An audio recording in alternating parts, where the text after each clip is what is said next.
Welcome. This video is going to take a look at what mathematicians and scientists call dimensional analysis. And it's probably the second most important skill you need in order to understand chemistry. And the first would be to be able to write a balanced equation correctly. That means being able to write the correct formula, whether it's a metal or a non-metal, a covalent compound or an ionic compound, and then balancing that equation.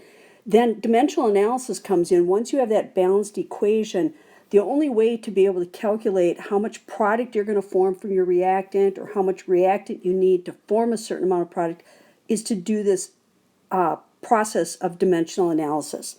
So it's the idea that we need to be able to convert units, and this is true in almost every field, not just chemistry. If you're a pharmacist, a medical professional, you'll be using some chemistry there, but also pilots, architects, engineers, chefs, construction workers. Even grocery shopping, you use dimensional analysis all the time to find out if you're getting the best buy. So it's a method to convert any unit to the units you're interested in or the units you need. So dimensional analysis is defined as a method for determining the correct dimensions and therefore the units of a quantity in an equation. So what does that really mean? Well, for starters, you do it all the time, usually without even thinking about it. If I asked how many days are in 5 weeks, most of you very quickly would say 35. And if I asked how many weeks are in 49 days, just as quickly you would say 7. So we often do it without thinking about how we're getting those answers. Dimensional analysis is also called the Factorlabel method or unit factor method because you use unit factors or conversion factors from two terms that describe equal amounts that we're interested in. For example, we know 1 week is 7 days long, so we can set up two conversion factors. 1 week per 7 days or 7 days per 1 week. So this ratio, you can think of that line as either being, this line can either be per 7 days per 1 week, or you can think of this line as divided by. Okay, that's what a ratio is telling you. So now if you use these conversion factors, how many days are in 5 weeks? Well, 5 weeks to change to days would have 7 days per 1 week.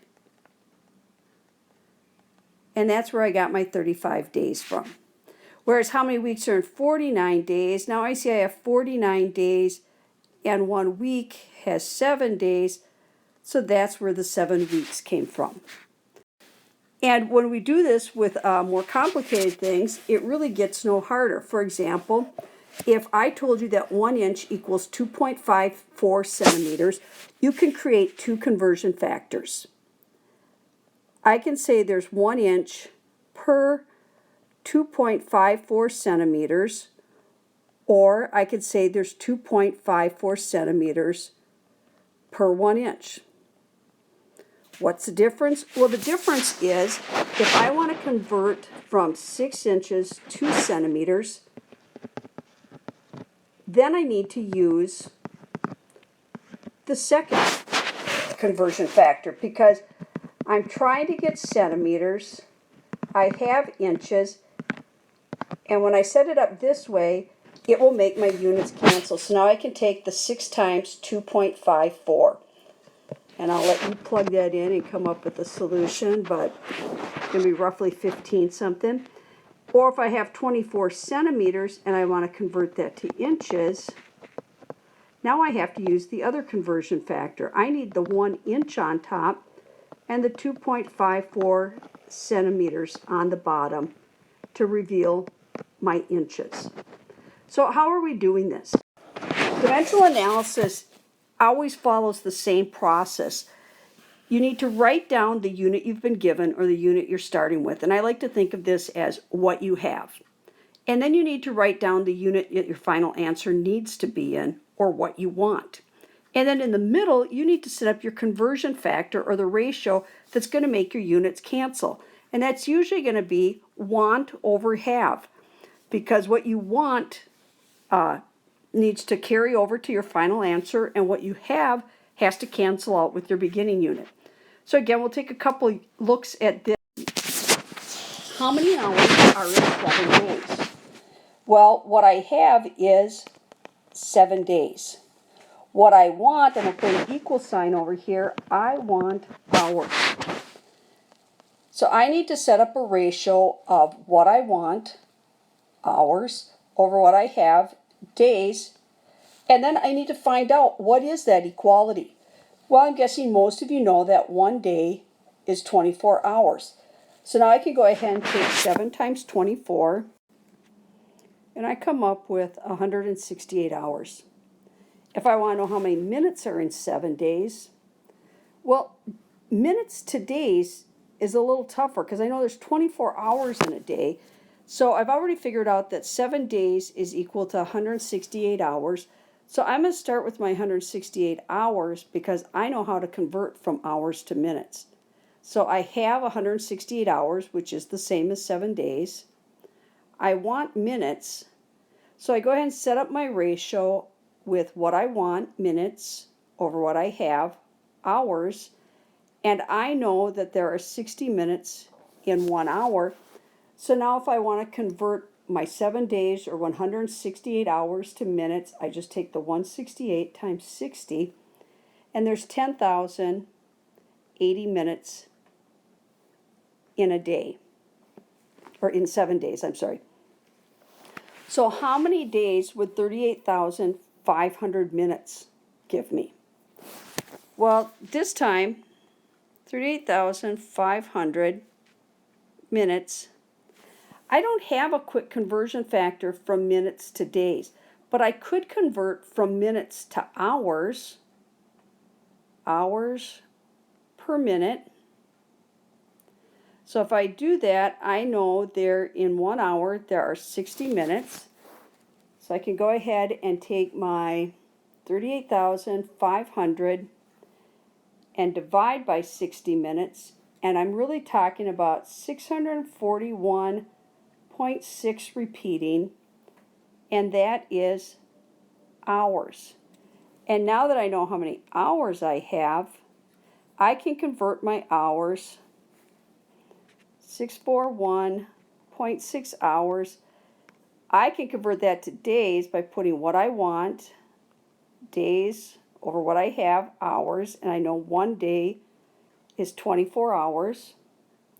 So if I go ahead and divide my 641.7 divided by 24, I come up with 26.74 days.